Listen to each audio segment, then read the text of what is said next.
জুলাই সনদের আইনি ভিত্তি দেওয়ার জন্য, গণভোটে হাকে বিজয় করার জন্য আপনার অবস্থান পরিষ্কার করতে হবে।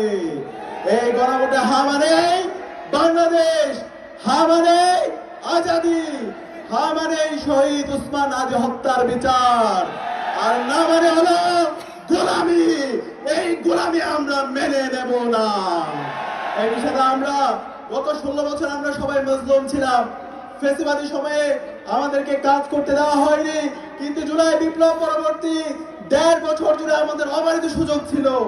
এই 1.5 বছরে আমরা দেখতে চাই, আমরা জানতে চাই আপনারা কি করেছেন।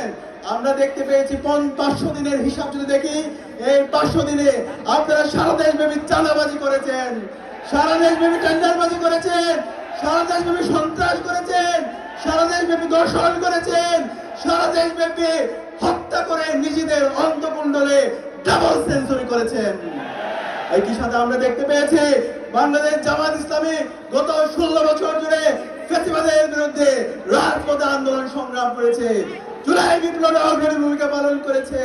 জুলাই বিপ্লব পরবর্তী 1.5 বছর জুড়ে বাংলাদেশের রাজনীতি কেমন হওয়া দরকার সেটা পুরো জাতির কাছে হাজির করেছে।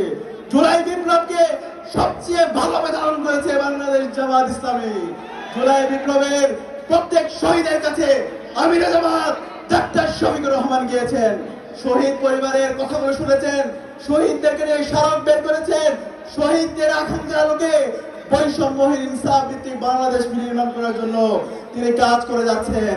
কিন্তু আমরা দেখতে পাই ওই দল বিভিন্ন ধরনের কথা বলে, কিন্তু তাদের এই কথা এবং কাজের মধ্যে আমরা কোনো মিল দেখি না। কথা এবং কাজের মধ্যে যাদের মিল নাই তাদেরকে কি বলা হয়? তাদের কি বলা হয়? সুতরাং সাবধান করছি, এই নতুন বাংলাদেশে যদি রাজনীতি করতে হয়, জুলাইকে ধারণ করতে হবে, শহীদদের আকাঙ্ক্ষাকে ধারণ করতে হবে, গণভোটে হায়ের পক্ষে অবস্থান পরিষ্কার করতে হবে।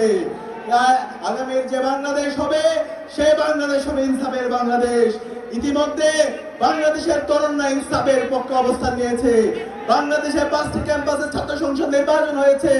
ডাকসু, জাকসু, চাকসু, রাকসু, সর্বশেষ জকসুতে ইনসাফের পক্ষে বাংলাদেশের 4 কোটি তরুণরা তারা ইতিমধ্যে অবস্থান পরিষ্কার করেছে।